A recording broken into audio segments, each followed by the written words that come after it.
feels like it was winter and I went to bed and all of a sudden I woke up and spring has exploded all around me. I have a million flowers already and I'm so far behind, but I'm really excited to share all the changes that have happened in my yard so far, share all the tulips that are blooming because they look absolutely gorgeous, and get you caught up into real time. I do have some vlogs that I'm working on that I'm going to be releasing of the last month worth of work, but these tulips are too beautiful. You have to see them now. But first, check out this deck I've been putting together because I'm really excited about how it looks so far. What do you think, Snugs?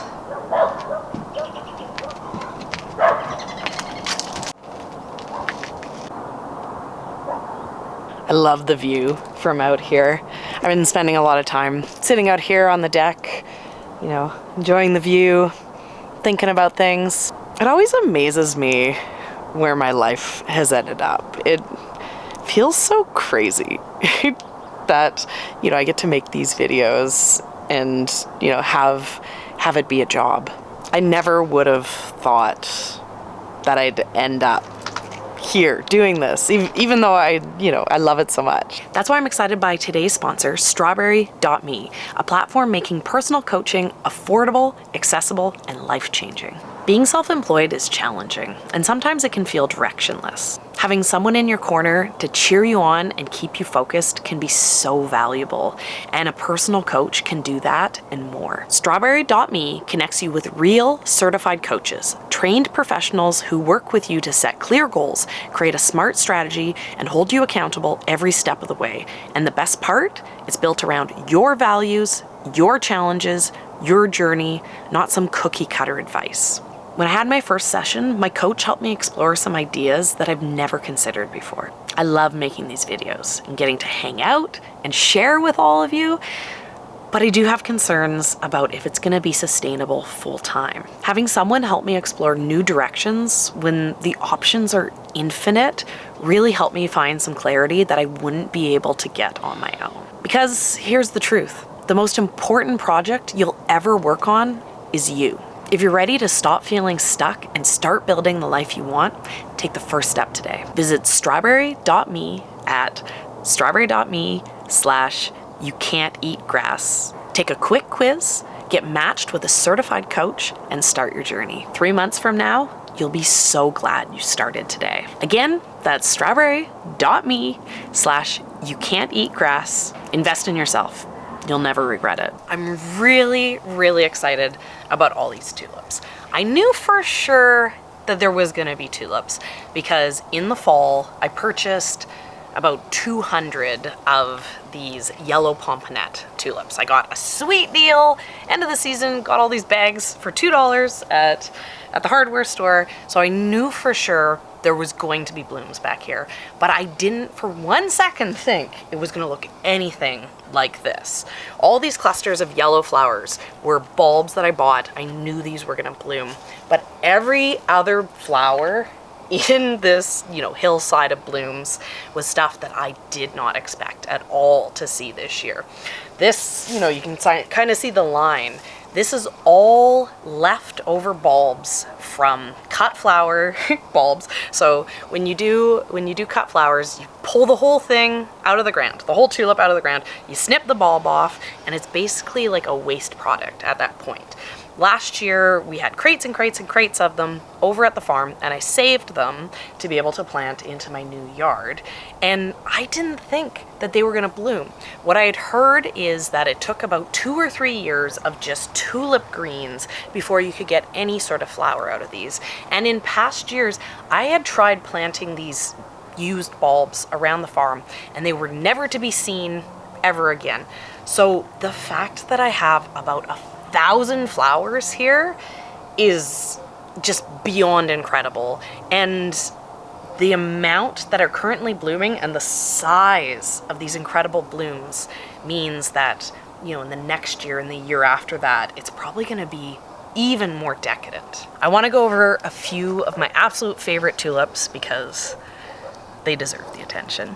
So this white variety here, which I love. This is Exotic Emperor. And back on the farm, this variety of tulip bloomed about 2 weeks earlier than any other tulip.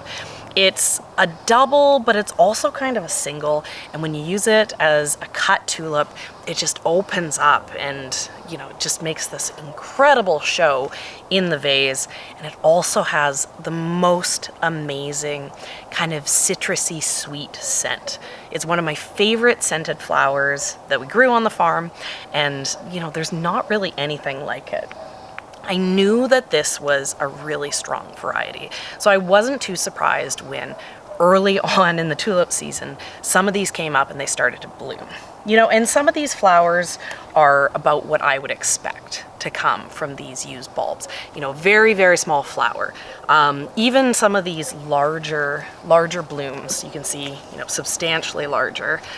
This is tiny compared to what they would look like on the farm. These Exotic Emperors would have these massive, massive tulip heads that would just open up. They'd almost look like water lilies. So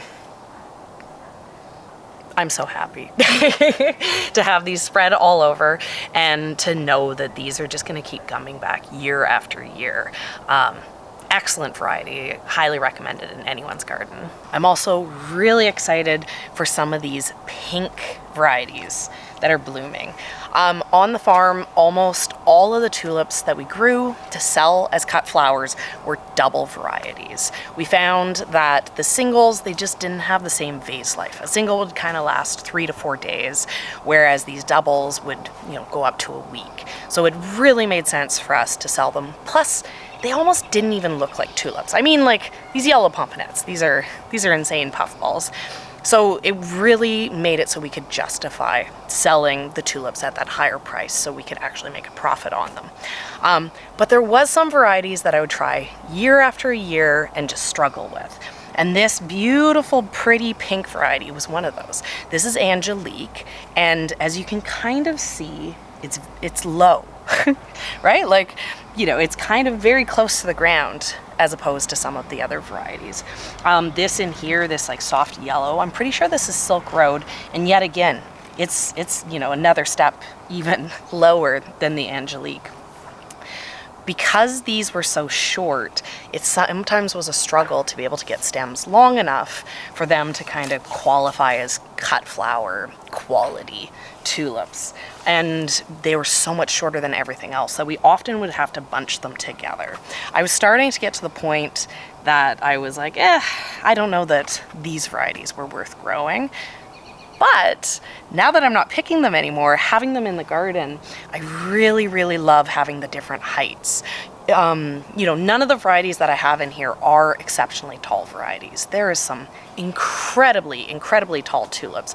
Things like Queen of Night, this purple tulip, or the Van Eycks, they're singles, and you know, they'll get like 24 inches tall. They're just incredible. But yeah, no, I love, now that I'm working with the tulips as more of a landscaping, the different levels, the different heights, it really gives a really pretty texture to the garden. Finally, I want to, you know, just highlight a couple more. This is my absolute favorite tulip, as well as this, and these ones are kind of finishing. And you know, even this can sometimes be in the color tone. And this is double Gudashnik. I think I'm saying that right. Beautiful, beautiful, super tall, super full pom-pom tulip. I love it. I love how it comes in this like pinky red, as well as these reds. It's got the variegation. Such a fun tulip. I knew that there wasn't going to be very many of them. You know, it's one that in the future I probably will invest into. And then this one here, I'm pretty sure this is Sun Lover. And this is another tulip that I just absolutely love. The yellow ones are yellow pomponette, and one of my favorite bouquets that I made with tulips every single year was the Sun Lover, the yellow pomponette, and then the Gudashnik together. And yeah, just perfect tulips. I could gush about the tulips all day and all night. I kind of have been in my own time. But let's get on with the garden. It's not all good. It's definitely not all good. When I moved here last year, this was a complete empty blank slate. There was no grass, there was no anything. It had been completely dug up. There was nothing growing. So I didn't really know what I was going to be getting into this year. But it looks like what I'm getting into is a long, long journey of battling bindweed. This is nasty, nasty bindweed right here. I had bindweed back on the farm, and it wasn't too difficult to deal with because there was bindweed seeds all over the farm. Bindweed seeds aren't too bad because it's fairly easy to weed. The time that bindweed starts to get problematic is when it's like this. Bindweed creates a rhizome kind of tuber thing under the ground that gives it a lot of energy to grow really quickly and make it very, very challenging to get rid of. This amount of healthy, lush bindweed this early in the season has me really nervous. I knew the bindweed was really bad down in what's going to be the vegetable garden section, and so to deal with it, you know, I had been thinking about kind of putting plastic down, growing on the woven landscape fabric like I did back at the farm to try to smother it a little bit and get it under control, but I didn't think the bindweed was going to be so aggressive up on this hillside as well. This is gonna suck. This is gonna be me weeding bindweed all day, every day for years and years. But I have faith. I'll figure it out. It'll still be good, and it'll still be gorgeous, and there's gonna be flowers in between all the bindweeds, so that'll keep me motivated and moving forward. This hillside looks gorgeous because it has all these tulips.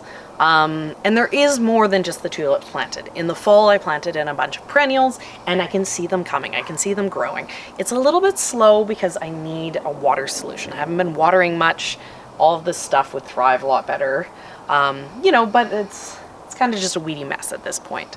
My plan is over the next month, I'm going to be slowly planting all of my cut flower annuals into here as I go through and plant the seeds, plant the seedlings. I'm going to be ripping out the weeds and kind of, you know, taking this hillside back. It's not going to be what I want it to be this year. I know that. That's how a new garden always is. But seeing it already look like this and knowing that I'm probably going to be able to keep it looking at least this good through the whole season has me really energized to, you know, get the growing going, get the growing to start happening. And that's probably for the best that those flowers are energizing me, because I need all the energy I can get.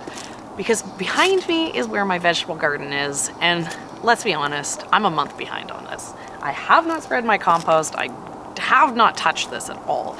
If I had been more on the ball right now, I'd have tons and tons of spring veggies. I'd be able to have radishes and greens, and you know, I'd be eating like a queen if only I had been more organized and more on the ball. But there's going to be tons of time to catch up on this. I have 120 tomatoes and peppers, and it's looking like we're getting really close to being frost-free, so it's not going to be long until those get into the ground. This area back here is going to be really, really, really hot this summer. I don't know exactly how things are going to grow, but that heat means there's probably an amazing chance for melons and cucumbers and zucchinis and all of my favorite things to really thrive back here and to grow really quickly once I get it in. So, like, I'll be honest, this stresses me out. Seeing nothing growing here yet other than bindweed. This is not a good feeling, but I know it's early. I know this is going to come together really fast. In the fall, because I am a crazy person, I bought 80 peonies because I'm obsessed with buying lots. It wasn't that crazy because I knew how big this area was. And so I ended up planting 60 peonies bordering what is going to be my vegetable garden space. And they're kind of on this slope.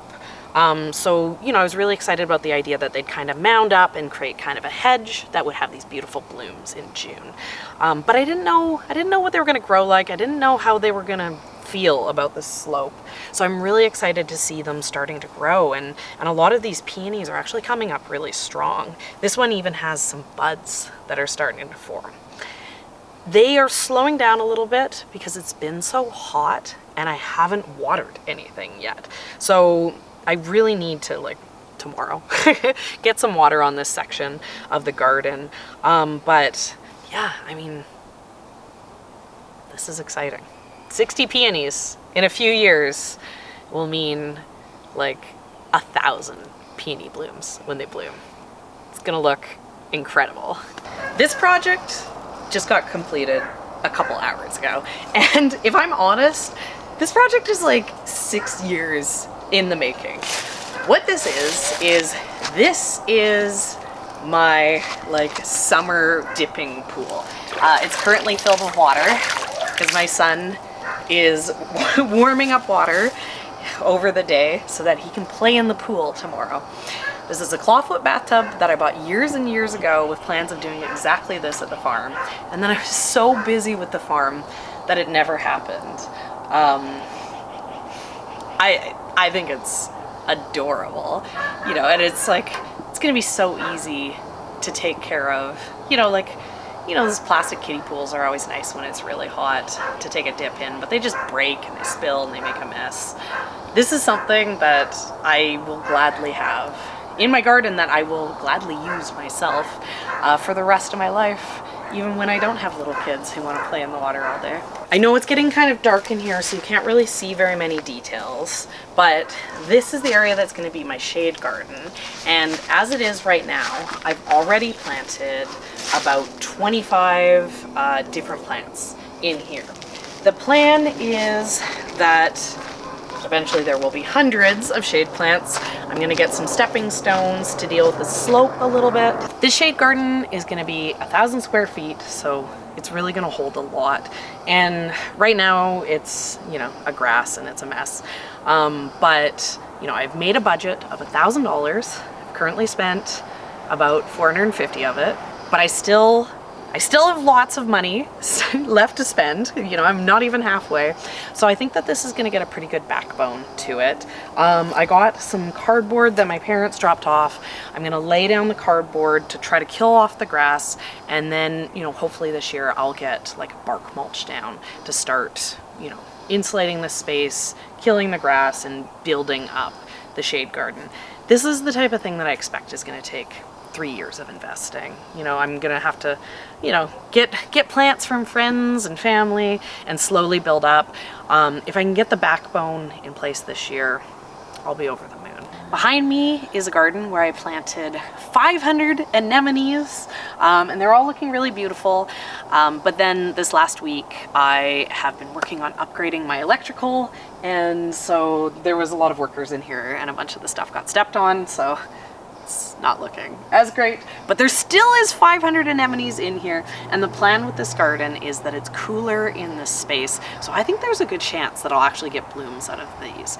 Back on the farm, I try to grow anemones, they'd start to really thrive, and then the full sun, unrelenting heat would come, just fry them to a crisp, and you know, they kind of would be done for the season. I think I'm going to be able to get a longer growing and blooming time, and so like I might get like just a beautiful flush of flowers. I mean, 500 anemones is a crazy number. Even if I could just get one flower off of every single plant, that'd be 500 flowers. That'd be crazy. This area at the front of my house has become kind of my, you know, my nursery storage area. I have 56 dahlias that I've potted up into these 1 gallons. Where I want to have these planted in the back garden is where there's a lot of tulips. So if I grow them for a little bit in these 1 gallons, I won't have to plant them as early as I normally would, so I can give the tulips a bit of time to die back before I start digging them up and wrecking them. So they've been kind of growing and living here. I have some hellebores that I purchased. I also have some ranunculus that I'm growing in a crate, and a few other plants. And I also have this pile of wood, which is slightly confusing. But it's there because I removed both of my stupid pine trees that I hated. And it's really transformed my front yard. The first time I drove up to the house after I cut the trees out, I drove right past it. I didn't even recognize it without the trees there. The plan with this area is that I'm gonna put in a couple different tiers of gardens. Because this is the front, it gets early morning sun, and it has sun until about 3 or 4 o'clock. So I think it's gonna be an excellent veggie garden for things that don't like crazy heat, right? The backyard veggie garden, crazy heat area, but this is gonna make it so I can grow things that I would have really struggled with in the back. This is gonna be really expensive, so I don't know how far on this project I'm gonna get this year, but if all I get is all of this pine removed, all of this kind of flattened and blank slate, and I can start making a budget for it in, you know, for next year or the years to come, I'll be happy with that, right? It's pretty amazing to have those trees gone. My living room got so much brighter. And almost as exciting as those trees being gone is this little thing that I got going here. As you probably know, if you've watched this channel, I am a crazy person and I like buying everything in bulk. And after having a flower farm for years and years, there was some things that I just couldn't do without. And one of those is having Lizanths, which I refused to grow myself. So I bought an entire case of Lizanths plugs from Ball, even though there's no world in which I need 1,000 Lizanths plugs. They're not all for me. I know what you guys are thinking, and there has been moments when I'm like, it's tempting. It's tempting to keep these all for me. But my plan is that I am gonna sell some of these. You can't really buy these anywhere. So I know that this is kind of a specialty premium product. And I planted up mixed trays of all the colors that I have so that, you know, I can kind of sell off. I have these 72s that I'm gonna be selling for $100. And, you know, they're kind of an excellent mix. And I have them in these 6-pack 72 trays. So if someone decided to buy it with friends, they could easily divide it to make the purchase price a little bit more reasonable. But yeah, I'm totally keeping hundreds. I'm taking more than a 72 for myself. There's gonna be lots of Lizanths here this summer. I also have a big cluster of plants here, and this would look like I'm doing some crazy project. But what this is I'm part of the Lake Country Garden Club, and we're doing a plant sale. It's gonna be the Saturday of Mother's Day weekend, May the 10th, down at Swalwell Park, if you're local. Come and check it out.